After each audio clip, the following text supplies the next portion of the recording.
வணக்கம் நண்பர்களே.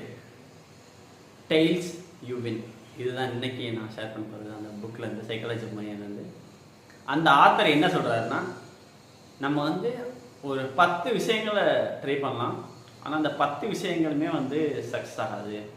அதில் ஏதாச்சும் 6 விஷயம் சக்ஸஸ் ஆகலாம் அப்படிங்கிறாரு.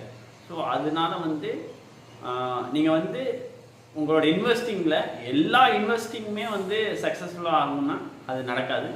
பட் அது எல்லாத்துலேயுமே வந்து ஏதாச்சும் ஒன்று சரியாக ஏதாச்சுன்னா சக்ஸஸ் ஆகிடலாம். அந்த இதே வந்து உங்களுக்கு பெரிய வெல்த்தை க்ரியேட் பண்ணிடும். இது எப்போனா இந்த லாங் டேர்மில் நீங்கள் பிளான் பண்ணிடல அப்படின்னு சொல்லிட்டு சொல்கிறாரு. ஸோ அதுக்கு நிறைய எக்ஸாம்பிள் சொல்கிறாரு.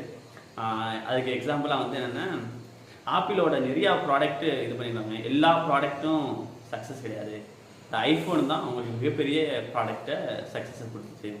ஸோ அது மாதிரி ஒவ்வொரு பெரிய பெரிய கம்பெனிகளும் அவங்க நிறைய ப்ராடக்ட் ரிலீஸ் பண்ணாலும் அதில் ஏதாச்சும் ஒரு ப்ராடக்ட் தான் வந்து அவங்களுக்கு மிகப்பெரிய ரெவன்யூ கொடுத்துருக்கோம்.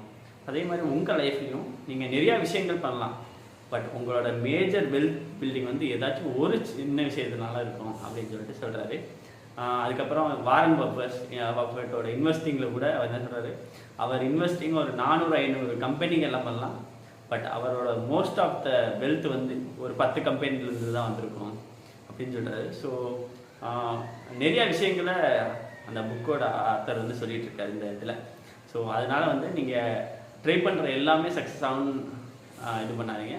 நீங்கள் ட்ரை பண்ணுற எல்லாத்தையும் வந்து பெஸ்ட்டாக ட்ரை பண்ணுங்கள், பட் அதில் ஏதாச்சும் ஒன்று கொடுக்குற வெல்த் வந்து மிகப்பெரிய உயரத்தை அடையிறதுக்கு ஹெல்ப் பண்ணும் அப்படின்னு சொல்கிறது. இதை வந்து டெய்ல்ஸ், இந்த முடிவு பக்கம் அப்படின்னு சொல்கிறாரு. உங்களோட எக்ஸ்பீரியன்ஸில் அந்த முடிவு அப்படின்னு சொல்லிட்டு. ஸோ ஒரு பெரிய கம்பெனி வந்து ஒரு மிகப்பெரிய ஃபெயிலியரை ஃபேஸ் பண்ணுது. அப்போதைக்கு அந்த கம்பெனியோட சிஇஓ வந்து சொல்கிறாராம், ஸோ நீங்கள் இப்போ ஒர்க் பண்ணிட்டு இருக்கீங்கல்ல, இதுதான் வந்து இப்போ ஆல்ரெடி நம்ம ஃபேஸ் பண்ணதை விட மிகப்பெரிய ஃபெயிலியராக இருக்கும், பட் ஸ்டில் நம்ம வந்து ஒர்க் பண்ணிகிட்டே இருப்போம். ஏன்னா வந்து நம்ம அந்த சக்ஸஸ்ஃபுல் ஒன்றை வந்து பார்க்குற வரைக்கும். ஸோ அது தெரிஞ்சுட்டு தான் நம்ம இந்த இதெல்லாம் ட்ரை பண்ண மாட்டோம். ஸோ அதுதான் வந்து ஹிடன் சீக்ரெட்டு. ஸோ அதுக்காண்டி தான் நம்ம எஃபர்ட் போட்டு ட்ரை பண்ணிகிட்டே இருப்போம் அப்படின்னு சொல்லிட்டு சொல்கிறாரு. ஸோ இதை வந்து நம்ம மணி ஹேண்ட்லிங்கும் இதை தான் சொல்கிறாரு. ஸோ நம்ம இன்வெஸ்ட் பண்ணுறது நிறையா இதில் பண்ணாலும் ஏதாச்சும் ஒன்று கரெக்டாக இன்வெஸ்ட் பண்ணோம்னா அது வந்து நம்மளுக்கு பெரிய வெல்த்தை கிரியேட் பண்ணும் அப்படிங்கிறது. ஓகே, இதுதான் இன்னைக்கு நான் ஷேர் பண்ண நினச்சது. Thank you so much. Have a great day.